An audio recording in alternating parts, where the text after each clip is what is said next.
하나님 말씀 봉독 교리했습니다. 사도행전 10장입니다.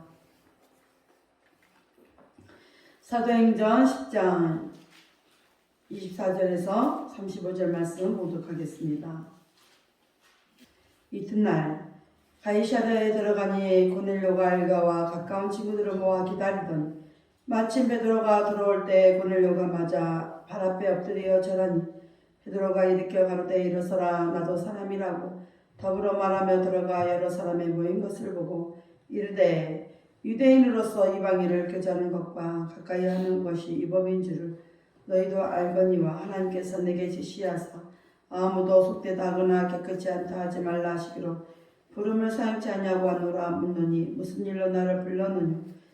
고넬료가 가로되 사흘 전 이맘때까지 내 집에서 제9시 기도를 하는데 호련히 한 사람이 빛난 옷을 입고 내 앞에 서서 말하되 고넬료야 하나님이 내 기도를 들으시고 내 구제를 기억하셨으니 사람이 옆바에 보내어 베드로라 하는 시몬을 청하라. 저가 바닷가 비장 시몬의 집에 우가느니라 하시기로 내가 곧 당신에게 사람을 보내었더니 오셨으니 잘하였나이다. 이제 우리는 주께서 당신에게 명하신 모든 것을 듣고자 하여 다 하나님 앞에 있나이다. 베드로가 입을 열어 가로되 내가 참으로 하나님은 사람의 외모를 취하지 아니하시고 각 나라 중 하나님을 경외하며 의를 행하는 사람은 하나님이 받으시는 줄 깨달았도다. 아멘.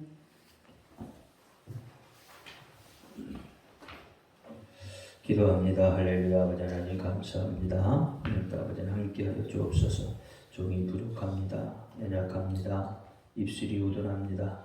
그럴지라도 오늘 종의 입술을 들어 사용하여 주옵시고 종의 입술에 선포되는 모든 말씀이 저들에게는 하나님의 말씀으로 들려지게 하옵소서. 사람의 말, 종의 말로 받지 않게 하여 주옵소서. 오늘도 주신 은혜 마음껏 간직하고 깨닫는 은혜 있게 하여 주옵소서. 예수 그리스도 이름으로 감사하고 기도합니다. 아멘. 오직 예수님밖에 없습니다. 우리를 구원하실 분 예수님 한 번밖에 없습니다. 주 예수의 평강이 여러분에게 임할지어다. 아멘. 베드로의 신앙 고백합니다. 예수님 당신은 그리스도시요 살아계신 하나님의 아들이십니다.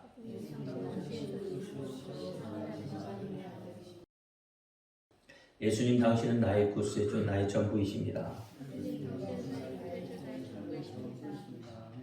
아멘. 오늘 제목은 하나님이 쓰시는 사람. 그렇다면 어떤 사람을 하나님이 기뻐하시겠습니까? 어떤 사람을 하나님이 쓰실까요?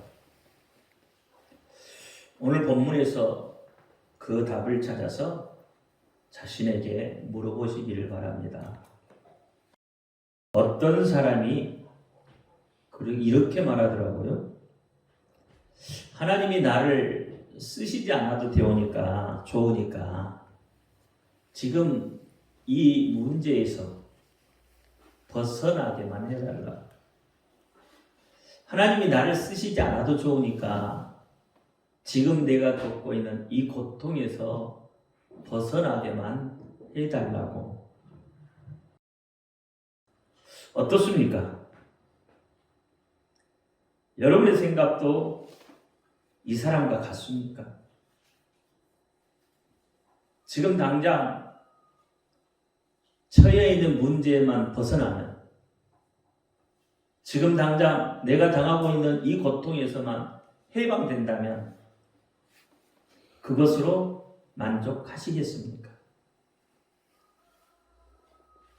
그런데 우리 인생을 살다 보면 절대 한 번으로 끝나지 않는다는 거죠. 한 산을 넘으면 또 한 산이 기다리고 있어요. 한 고비를 넘기면 또 다른 고비가 있다 이 말이에요.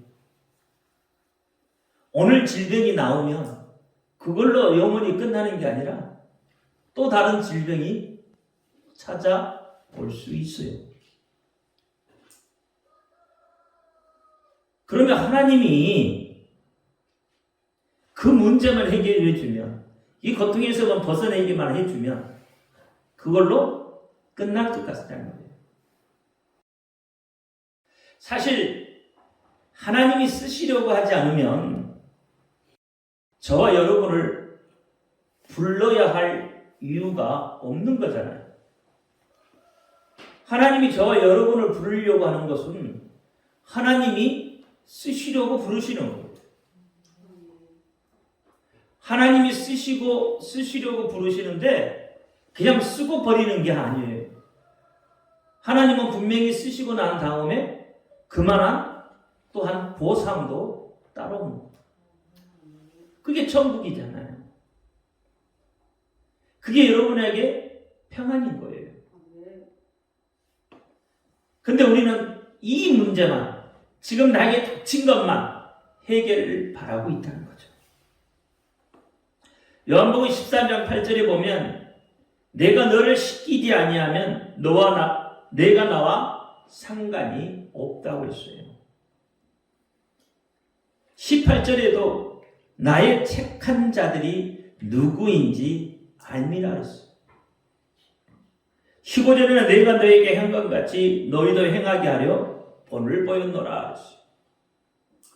그러니까 하나님이 쓰시려고, 예수님이 쓰시려고 이렇게 하라고 본을 보여주셨다는 거예요. 그래서 너를 택했다는 거예요. 그래서 너를 청했다는 거예요. 사람은 일평생 버리지 못하는 습관을 가지고 살아요. 그것을 우리는 고정관념 또는 배타주의, 편파주의라고 합니다. 이것을 버려야 되는 거죠.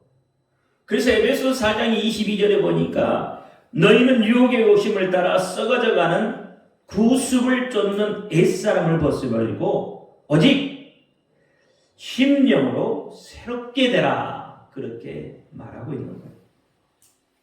다시 이야기하면 자기 자신이 갖고 있는 생각을 버리라는 겁니다. 자기 자신만이 옳다고 주장하면서 상대방에 대해서는 무관심하다는 거예요. 상대방의 변화를 외면하고 자기 생각, 자기 도취, 자기 연면에 빠져 있다는 거예요. 물론 이런 모든 것들이 한 시대에 국한되어져 있는 것은 아니에요. 오늘도 역시나 동일하게 이와 같은 일들이 일어나고 있죠. 이것들이 어떻게 보면 요즘에는 더 심화되어지는 거죠. 세계적인 추세라고 볼 수도 있는 거죠. 뭐 이스라엘 백성이라고 다르지 않다는 말입니다. 지금도 이스라엘은 선택받은 백성이라는 그런 선민 사상과 자존심 때문에 이방인들과 식탁에 함께 앉아 있지 않는다고 해요. 오늘 본문에도 그렇잖아요.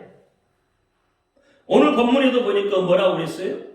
이방인과 같이 앉아 있는 것은, 같이 식사하는 것은 불법이다 그랬잖아요.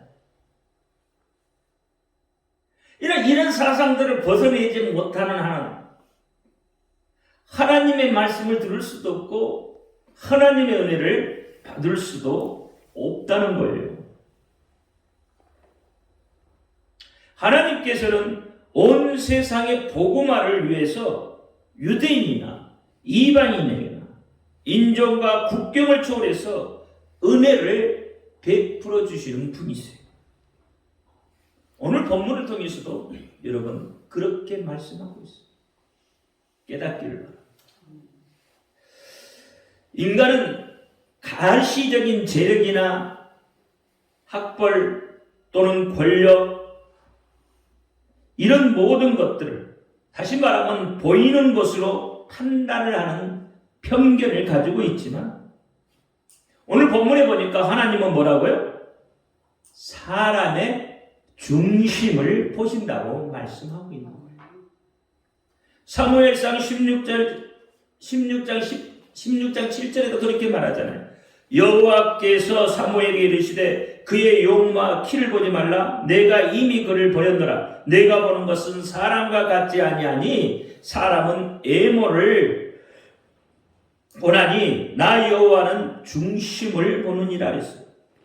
이 하나님께서는 사람의 중심을 보신다고 말씀을 합니다. 하나님께서는 사람의 중심을 본다고 여러 군데서 말씀을 하고 있어요. 마태복음 22장 16절이나 마가복음 12장 14절, 누가복음 20장 21절, 오늘 본문의 말씀 로마서 2장 11절, 갈라디아서 2장 6절, 시편 51편 6절, 수없는 곳에서 뭐라고요? 하나님은 사람의 중심을 본다. 외모를 보지 않는다는 거예요.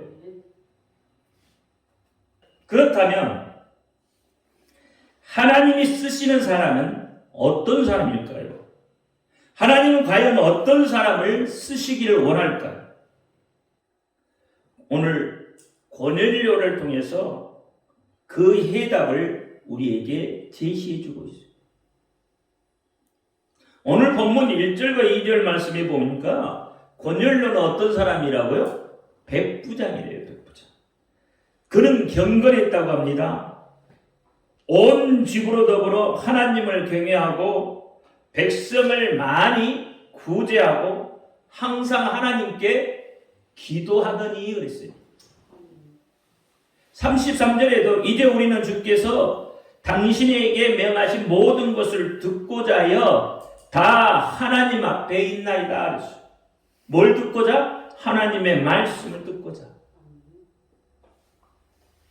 다시 이야기하면 하나님의 말씀을 지금 갈망하고 있다는 거죠. 고넬료는 세상의 지식을 요구하는 것도 아니고 금전적인 부여를 요구하고 있는 것도 아닙니다. 또 어떤 신비한 능력이나 이적 따위를 요구하고 있는 것도 아니라 이 말이에요.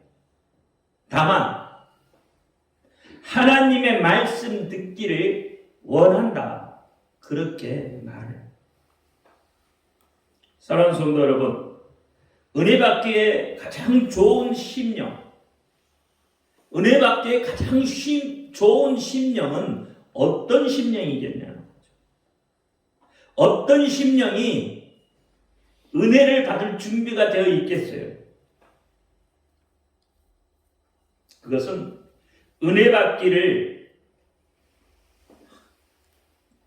사모하는 자들이죠. 뒤틀린 심령은 분명히 아닐 거예요. 배배고인 심령으로 은혜의 은자까지도 아마 도달하지도 못할 거예요. 배배고인 심령으로는요, 주의 종이 하나님의 말씀을 증거할 때 니나 잘해, 아마 그렇게 말할 거예요.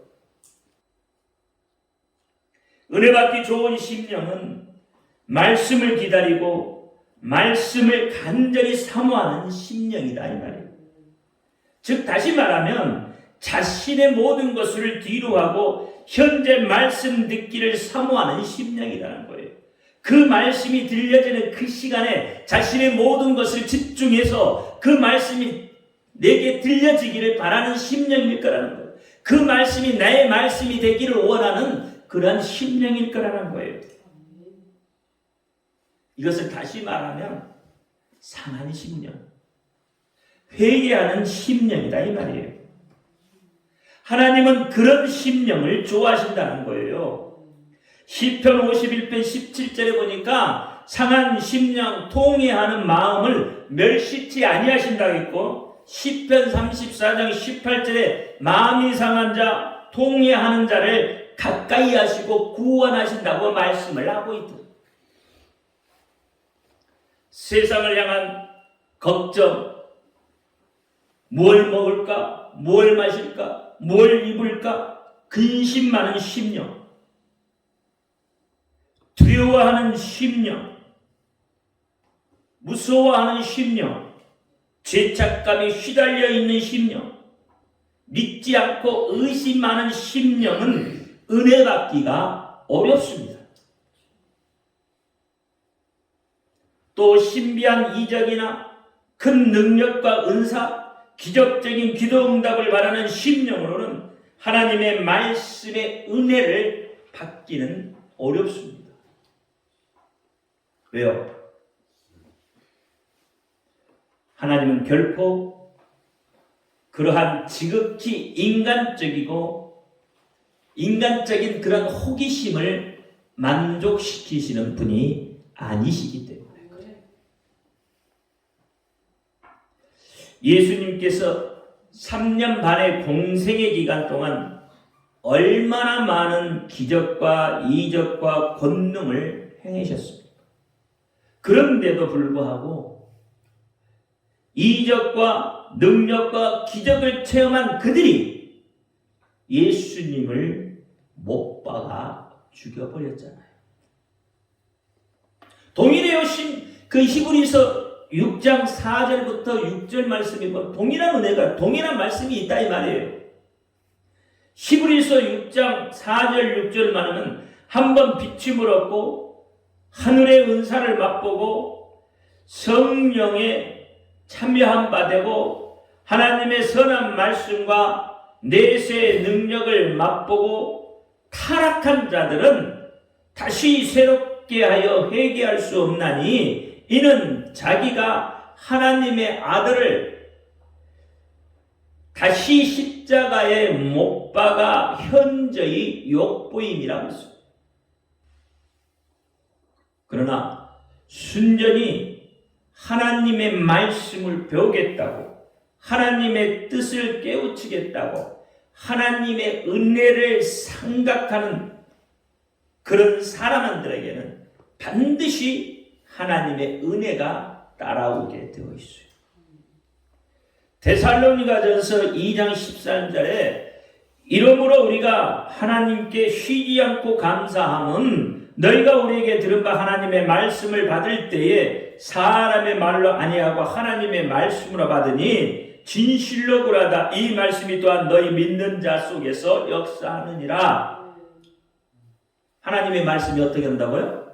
믿는 자 속에서 역사한다. 하나님의 말씀을 받으니까 하나님의 말씀이 믿어지니까 하나님의 말씀이 들려지니까 하나님의 말씀이 그 속에서 역사한다는 거예요. 하나님의 말씀을 받을 때 자기 생각, 자기 뜻, 자기 생각의 사상을 붙여버리면 하나님의 말씀이 말씀되어지지 않는다는 이야기잖아요. 그러면 하나님의 말씀이 역사하지 않는다는 거예요. 말씀만이 인간 영혼의 양식이 될 수 있고 말씀만이 생명을 살릴 수 있다 이 말이에요. 여러분 성막을 배워보셨잖아요. 성막 중심이 뭐죠? 말씀이에요. 말씀. 성막은 말씀 중심이다 이 말이에요. 여러분 번제단을 지나면 뭘 만나죠? 물두멍을 만나죠. 물두멍은 뭐예요? 회개 이유하지만 왜 회개가 일어나죠? 말씀이 말씀이 있기 때문에 그래요. 말씀을 비추어 보여. 말씀에 자기 자신을 비추어 봤을 때예요. 그럴 때 회개가 일어나는 거예요. 그러니까 물두멍도 어떻게 말씀인 거예요. 성소 안에 들어가면 뭘 만나요? 떡상을 만나잖아요. 떡상은 뭐예요? 말씀이라고 하잖아요. 그래 말씀을 먹어야 되는 거예요. 그리고 지성소 안에 들어가면 법궤가 있죠. 법궤 안에 뭐가 있다고요? 만나 항아리가 있어요. 그럼 만나 항아리는 뭐죠? 말씀이잖아요. 말씀을 먹어야 되는 거예요. 간직해야 되는 거예요. 그래야 말씀이 내 속에서 어떻게 역사를 하게 된다는 거예요. 그러니까 이 성막은 말씀 중심이라는 거예요. 말씀 중심. 그런 의미에서 오늘 본문에 고넬료라는 사람은 하나님이 보시기에 합당한 조건을 갖춘 의인이다. 하나님을 진심으로 경외하는 사람이다 이 말이에요.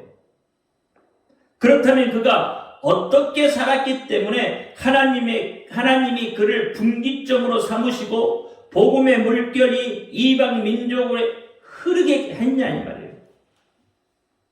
이 사건을 통해서 사도 바울은 이방인의 사도가 되는 거다 이 말이에요.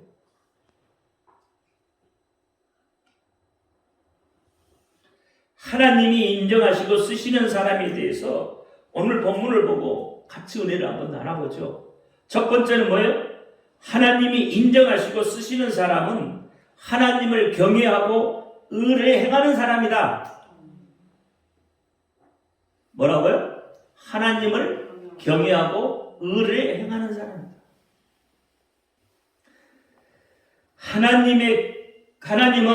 하나님의 구원은 모든 나라, 모든 민족에게 개방되어 있습니다. 복음은 누구에게나 열려 있는 것이죠. 이스라엘 민족에게나 이방 민족에게나 높고 낮음도 없고 피부색이나 혈통 상관이 없습니다. 복음은 누구에게나 다 열려져 있어요. 하나님을 경외하는 것은 신앙의 수직관계를 말하고 의를 행한다는 것은 신앙의 수평관계를 말하는데 이것은 하나님 사랑과 이웃 사랑이다 이 말이에요. 그래서 예수님께서 말씀하신 율법과 선지자의 강령이다 이 말이에요. 근데 여기에서 우리가 좀 알아봐야 할 것은 의라는 거죠. 의가 무엇이에요? 착하고 옳은 행실을 하는 것이 의인가요?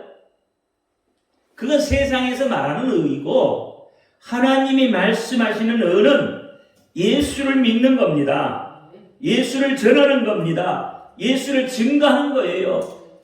사도 바울이 말하는 것처럼 십자가만을 자랑하고 십자가만을 전하고 십자가만을 생각한다고 하잖아요. 그게 의예요. 그게. 예수 자체가 의다 이 말이에요. 그러면 여기서 뭐예요? 하나님 사랑과 이웃 사랑이다 이 말은 뭔 말일까요? 결국은 뭐예요? 예수를 전해주는 거예요. 이웃에게 예수를 전하는 게 의다 이 말이에요. 단순히 어떠한 구제를 하는 게 의가 아니라 예수를 전해서 그가 구원받게 하는 것이 의다 이 말이에요. 그게 실제 의인 거예요. 믿지 않는 사람도 구제 많이 하잖아요. 근데 그건 일회성이에요. 단회성이에요. 그것이 구원해 줄 수는 없어요. 그러니까 예수를 증거해야 되는 거예요. 예수를 전해줘야 되는 거예요. 예수를 말해야 되는 거예요. 그럴 때 그가 어떻게 해요? 마음이 동하고 하나님이 그 마음을 움직이면 그가 구원의 백성이 되는 거예요. 그래서 그가 의를 이루었다 하는 거예요. 아브라함이 하나님을 믿으니 그를 의로 여겼다 하잖아요. 아니 믿는 것이 의라니까요. 누구를 믿는 거? 하나님을 믿는 거. 오늘날 우리가 말하면 예수를 믿는 것이 의다 이 말이에요. 이걸 알아야 돼요. 이걸 모르니까 자꾸 뭐만 이야기해요? 구제하는 것만 거기에 초점을 맞춰서 이야기한다 이 말이에요. 그게 의가 아니야. 오늘 고넬료가 구제를 하는 것은 바로 하나님을 증거한 것이다 이 말이에요. 하나님을 자랑한 것이다 이 말이에요. 구제도 그래서 목적이 있어야 되는 거예요. 비록 유대인들은 십계명을 몰랐을지라도 무엇이 마땅한 참 신앙인의 자세인지 기본적으로 알고 힘껏 행했어요. 즉 고넬료의 믿음이 언제나 하나님을 위해 있고 언제나 하나님을 기쁘시게 했으며 또한 이웃을 향해 최선을 다한 구제를 펼침으로써 하나님의 사랑을 전한 의로운 자였기 때문에 의롭다는 거예요. 우리는 말씀 속에서 고넬료가 그의 조상의 우상 숭배를 떠나서 유일하신 하나님께만 예배하고 안식일과 율법을 지키는 신실한 사람이었다는 것을 알 수가 있잖아요. 그런데 다만 그에게 부족한 것이 한 가지 있었습니다. 그것은 예수님을 통해서 오는 진리와 지식이 없었다는 것. 그래서 그 부족함을 채워주기 위해서 하나님은 기도하는 고넬료에게 사자를 보내서 말씀을 하고 있다 이 말입니다. 31절 32절에 보니까 말하되 고넬료야 하나님이 내 기도를 들으시고 내 구제를 기억하였으니 사람을 요바에 보내어 베드로라 하는 시몬을 청하라. 그 시몬이 와서 뭘 말하겠어요? 예수 이야기하지 않겠어요? 사도행전 2장에 뭐라고 그랬어요? 성령이 불의 해 같은 것이 머리에 임하니까 그들이 어떻게 했다고요? 성령의 말하시게 하심에 따라 말했다고 하잖아요. 그러면 성령의 말하게 하심에 따라 말한 내용이 뭘까요? 예수 이야기잖아요. 그렇잖아요. 예수에 대한 이야기 했어요. 그러니까 베드로는 어떻게 해요? 그 이야기를 많은 사람들 하니까 많은 사람들이 그 이야기를 듣고 우리가 어찌할꼬 하고 회개하고 돌아오잖아요. 그렇죠? 그럼 베드로가 고넬료 집에 오는 이유가 뭐예요? 뭐 때문에 올까요? 하나님 뭐 때문에 보낼까요? 예수 이야기하기 위해서, 하나님의 말씀을 전하기 위해서. 그래서 고넬료 집에 오는 거라 이 말이에요. 그리고 말씀에 순종하여 베드로를 청하자 베드로가 말합니다. 내가 참으로 하나님을 경외하며 의를 행하는 사람은 하나님이 받으신 줄을 깨달았다. 알게 한대 알게 한대.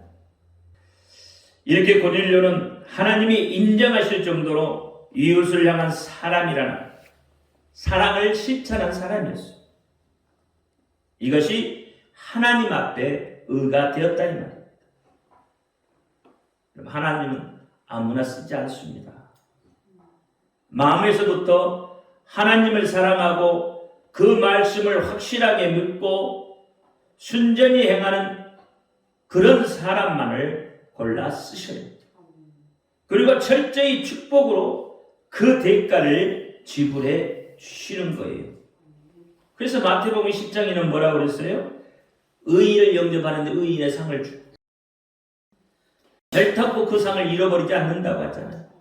그리고 30배, 60배, 100배 결실을 맺게 한다고 마태복음 13장에 말하고 있잖아요. 오늘 고넬료를 한번 보란 말이에요. 어떤 사람인가? 하나님을 알고 믿었으나 아직 그에게는 뭐가 없는 거예요? 구원이 없는 거예요.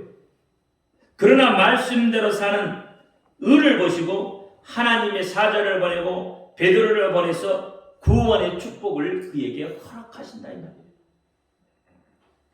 이게 하나님이 보시기에 우리가 필요한 대로, 여러분이 육적인 게 필요하면 육적인 복을 주실 것이고 영적인 게 필요하면 영적인 복을 주실 거다 이 말이에요.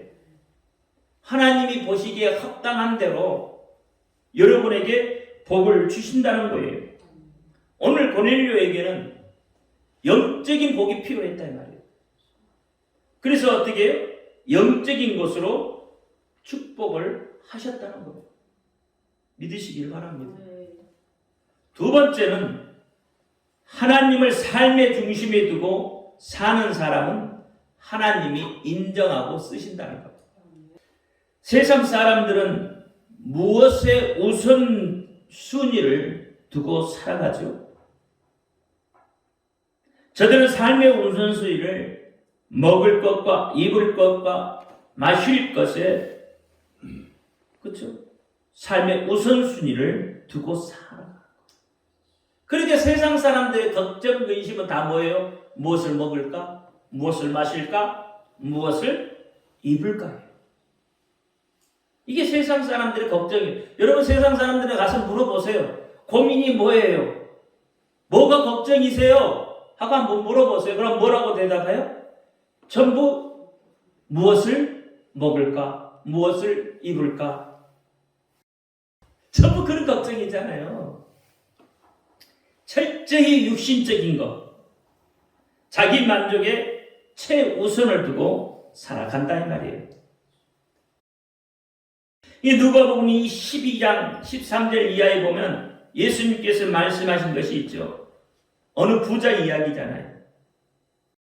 육신의 4대 특징이 나타나 있잖아요. 육신의 사대 특징 19절에 보니까 또 내가 내 영혼에게 이르되 영혼아 여러 해 쓸 물건을 많이 쌓아두었으니 평안히 쉬고 먹고 마시고 즐거워하자. 로마서 1장 24절 28절에도 자기 마음대로 욕심대로 그 마음에 하나님 두기를 싫어한다. 육신의 소욕은 영의 소욕을 거스리며 살게 되어 있습니다. 아담도 범죄 이전에는 영혼의 소욕만 있었어요. 영혼의 소욕은 기도하라, 순종하라, 선한 일을 해라, 말씀을 상고해라. 그렇지만 육의 소욕은 세상의 풍요를 따라 살게 되고 마귀의 지배를 받으며 살아가게 되는 거예요. 그렇다면 오늘 여러분은 삶의 우선순위를 무엇에 두고 살아가고 있냐? 육의 소욕대로 살고자 하고 있습니까? 아니면 영의 소욕대로 살고자 하고 있느냐? 내 최대의 관심이 무엇이고 내가 무엇을 위해 살아가고 있는지 한번 생각해 보시길 바랍니다. 내 삶이 하나님 중심이고 하나님 중심의 삶의 삶인지 아니면 세상 풍조를 따라가는 삶을 살고 있는지, 입술은 하나님을 위해 살면서 정작 그 삶의 방식이나 행동은 육의 소욕을 따라 사는 삶인지 자기 자신을 한번 돌아보시기를 바랍니다.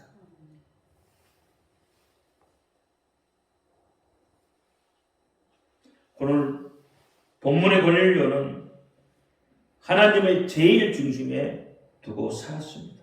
그래서 하나님의 은혜를 사모하는 자예요. 본문 24절에 보니까 고넬료가 기다리고 있었다고 했잖아요. 은혜 받기를 학수고대하며 기다리고 있었다는 거예요. 은혜를 기다리는 자, 사모하는 자가 은혜는 받습니다. 주실 것을 확신하며 간절히 사모하는 자에게 주신다 이 말이에요. 하나님을 중심에 두고 사모하는 심정으로 은혜를 간구할 때 은혜를 받게 되는 거예요. 사실 고넬료는 한가한 사람이 아니잖아요. 백부장이라고 했잖아요. 자기 밑에 100명의 부하가 있는 사람이에요. 그러니까 한가한 사람은 아니에요. 국가의 임무를 수행하는 장교다 이 말이에요.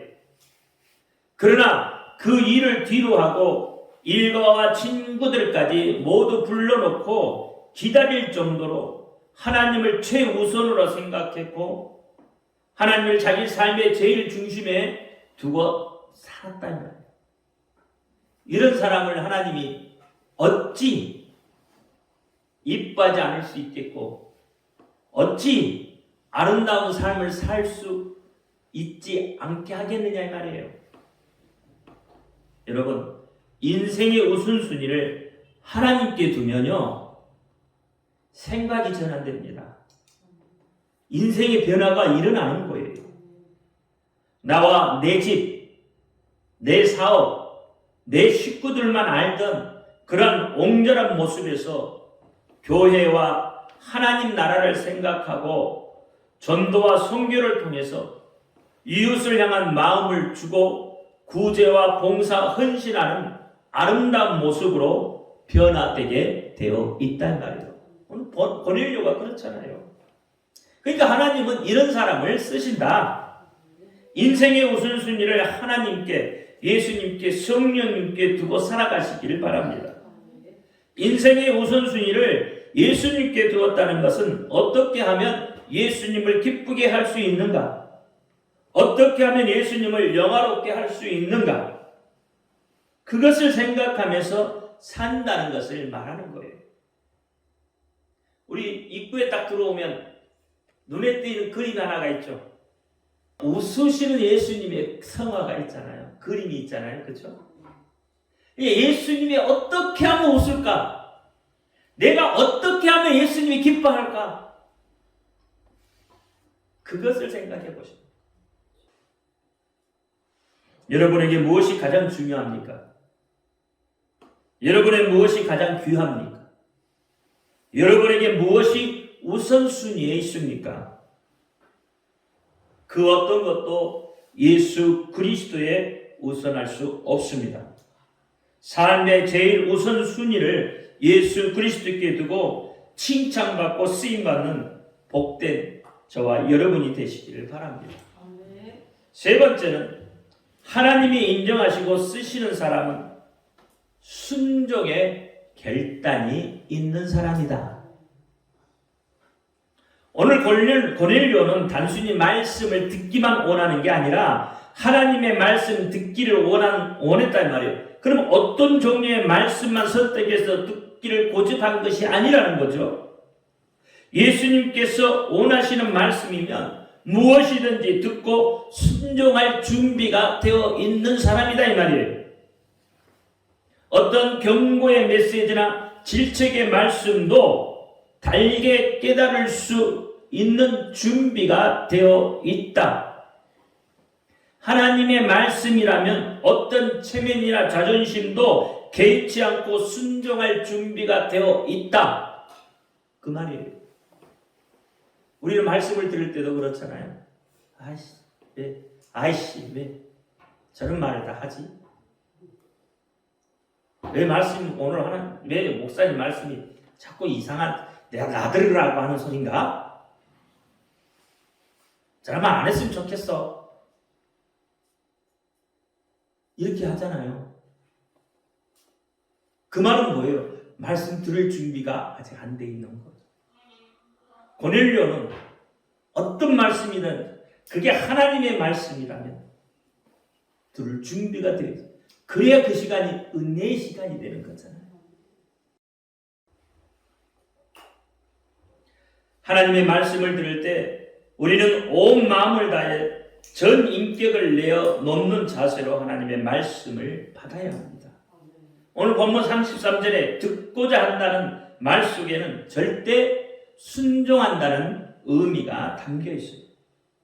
들어서 알게 되는 대로 행하고자 한다 그 말입니다.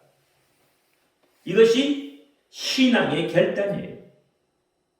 오늘 고넬료는 그 결단이 그 말 속에 들어있다 이 말이에요. 죽어도 그 말씀에 순종하겠습니다.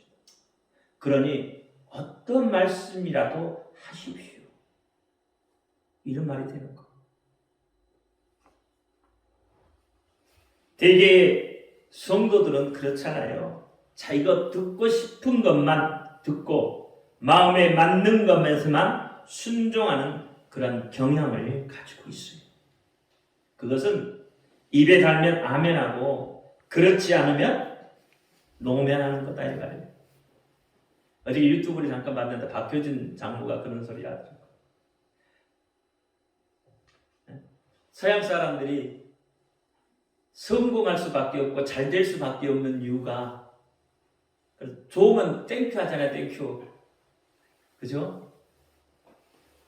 어저께했으면 싫은 것도 노 땡큐 한다 그러잖아요. 노 땡큐. 싫은 것도 땡큐라 이거래. 근데 그 앞에 노자가 붙어있긴 하지만 땡큐란 말이 들어있다는 거잖아요.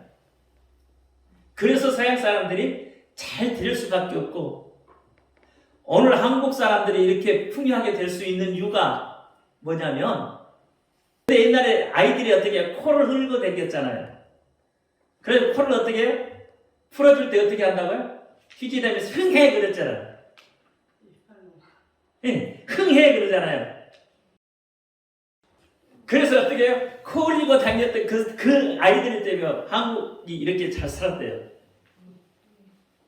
흥하라고. 흥해라.